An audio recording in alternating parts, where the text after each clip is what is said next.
یہ کہ opposition leader قومی اسمبلی و سینٹ اور اپوزیشن لیڈر پنجاب اسمبلی سمیت درجنوں تحریک انصاف کے کارکنان کو کینگرو کورٹس کے ذریعے دی گئی سزاؤں کی بھرپور مذمت کرتے ہیں۔ کل کا دن اس حوالے سے پاکستان کی سیاسی اور جمہوری تاریخ کا ایک سیاہ ترین دن تھا، اور اس سے یہ بات ایک دفعہ پھر عیاں ہوتی ہے کہ یہ ہائیبرڈ نظام ملک میں اپوزیشن کا مکمل خاتمہ چاہتا ہے۔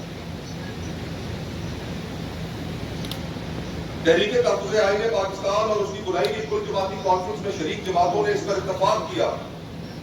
کہ اس وقت تمام سیاسی جماعتوں اور سیاسی قوتوں کے درمیان ایک نئے میثاق جمہوریت کی اشد ضرورت ہے۔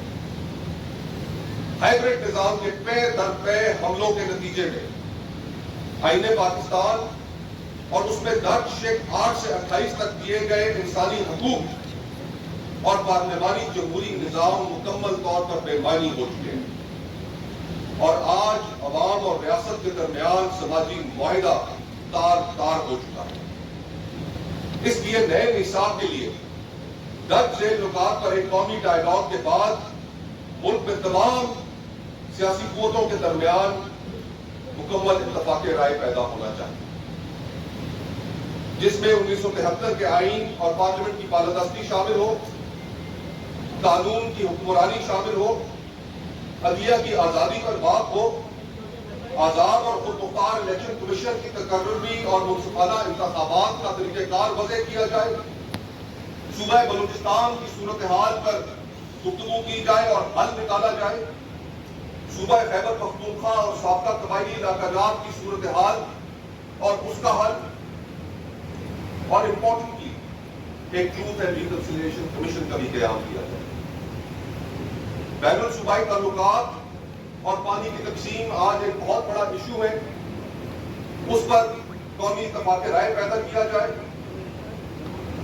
اور سیاسی جماعتوں کو آپس کے تعلقات اور ہر طرح کی غیر قانونی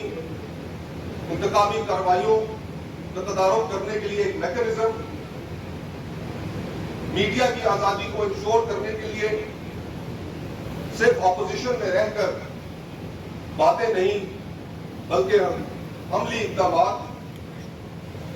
خواتین اور اقلیتوں کے حقوق اور بین الاقوامی تعلقات پر ایک سحر حاصل گفتگو نئے میثاق کی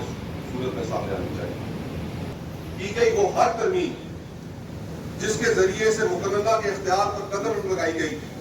اور مقننہ کے معاملات میں غیر قانونی مداخلت کر کے آئین اور قانون میں ترامیم کی گئی، ہم یہ مطالبہ کرتے ہیں کہ ان سے آئین کو پاک کیا جائے اور اداروں کے درمیان آئین کی طے کردہ طاقت کی تقسیم کی حدود پر سختی سے عمل کیا جائے۔ یہ اتحاد اور اس کانفرنس میں شریک جماعتیں SIFC کے قیام کو 18ویں ترمیم اور آئین کے روح کے منافی سمجھتی ہیں اور یہ قرار دیتی ہیں اور مطالبہ کرتی ہیں کہ SIFC کو تحلیل کیا جائے اور اس کے ذریعے صوبوں کے غصب کیے گئے حقوق اور وسائل جیسے کہ کارپوریٹ فارمنگ کے نام پر حاصل کی گئی 48 لاکھ ایکڑ زمین کو گرین انیشیٹو کمپنی کو دینے کے منصوبے کو ختم کیا جائے اور کمپنی کو دی گئی زمینوں کی لیز فی الفور منسوخ کی جائے۔ ہم یہ مطالبہ کرتے ہیں کہ آج سول اداروں میں کرپشن، سیاسی اور دفاعی اداروں کی بے جا مداخلت کے نتیجے میں قانون نافذ کرنے والے سول ادارے عوامی اعتماد سے محروم ہو چکے ہیں اور ان کی پیشہ ورانہ صلاحیتیں مخدوش ہو چکی ہیں، جس کے باعث ملک میں امن و امان کی صورتحال تیزی سے تنزلی کا شکار ہے۔ نظام انصاف کو جہاں اصلاحات کی ضرورت ہے، وہیں نظام انصاف میں مداخلت کے نتیجے میں قانون کی حکمرانی کے تصور کو شدید دھچکا پہنچا ہے، جس کو درست اور عوام کے اعتماد کو بحال کرنے کی ضرورت ہے۔ ہم یہ سمجھتے ہیں اور قرار دیتے ہیں کہ 26ویں آئینی ترمیم کے بعد عدلیہ کی آزادی محض ایک نعرہ رہ گیا ہے اور عدلیہ کی آزادی عملاً پاکستان میں ختم ہو چکی ہے۔ عدلیہ کی تطہیر اور ادارے کی ساخت کی بحالی کے لیے